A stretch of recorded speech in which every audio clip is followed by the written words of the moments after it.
ఉద్యమకారులు కావచ్చు, లేకపోతే వీళ్ళందరూ కూడా చాలా కొద్దిమందే కవితక్క వెనకాల ఉన్నారు.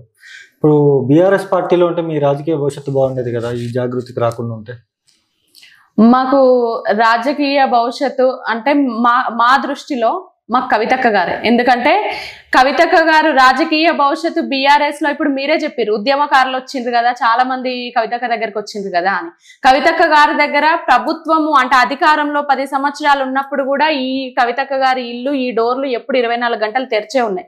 ఎంతో మందికి ఎప్పుడు చూసినా కూడా కవితక్క గారి ఇల్లు ఒక జాతర వాతావరణంతో ఎప్పుడు అందరూ అంటే ఇవాళ చూసినాం మనం అంగన్వాడీ కార్యకర్తలు కానివ్వండి, ఎవరు చూసినా కూడా కష్టం ఉన్న వాళ్ళు తలుపు దడతారంటే గవర్నమెంట్ లో ఉన్నప్పుడేనంతే. ఈ 24/7 యాక్సిస్ ఉన్న ఇల్లు ఏదన్నా ఉంది అని అంటే కేసీఆర్ గారి కుటుంబంలో ఏదన్నా ఉంది అంటే అది కవితక్క గారు. కవితక్క గారు ఇప్పుడు బీఆర్ఎస్ లో నుండి కూడా బయటికి పంపించడానికి గల కారణం కూడా ఏంటి, అది మా కోసం మాట్లాడినందుకే కదా. ఉద్యమకారుల గొంతయి ఉద్యమకారుల కోసం మాట్లాడిండ్రు అక్క, బీసీల కోసం మాట్లాడిండ్రు, మహిళల కోసం మాట్లాడిండ్రు. ఇవన్నీ నచ్చకనే కదా అక్కని పంపించారు కుట్రలు చేసి.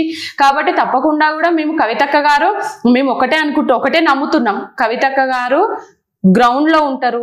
కవితక్క గారు గ్రౌండ్ లెవెల్లో ఉన్న ఉద్యమకారుల దగ్గర నుండి మొదలు పెడితే గ్రౌండ్ లెవెల్లో ఉన్న కార్యకర్తలని హక్కులను చేర్చుకుంటారు. ఈ రోజు కవితక్క గారి దగ్గర చాలా తక్కువ ఉన్నారని మీకు అనిపిస్తుంది, కానీ మేము 24 గంటలు ఇప్పుడు అక్క దగ్గర ఉండి మేము చూస్తున్నాం కదా. అప్పటికి ఇప్పటికి ఏం చేంజ్ లేదు. ఎవరైతే స్వార్థపరులు ఉన్నారో, ఎవరైతే స్వార్థ రాజకీయాలు చేస్తున్నారో, వాళ్ళ ప్రయోజనాల కోసం ఎవరైతే ఉన్నారో వాళ్ళు లేరు.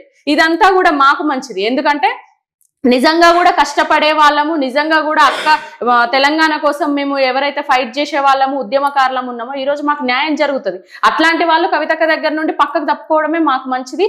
ఎందుకంటే కవితక్క గారికి కూడా ఎవరేంటి అనేది తెలిసింది కూడా. కాబట్టి మేము ఎప్పుడు కూడా అక్క ఏ నిర్ణయం తీసుకుంటే ఆ నిర్ణయానికి కట్టుబడి ఉంటాం.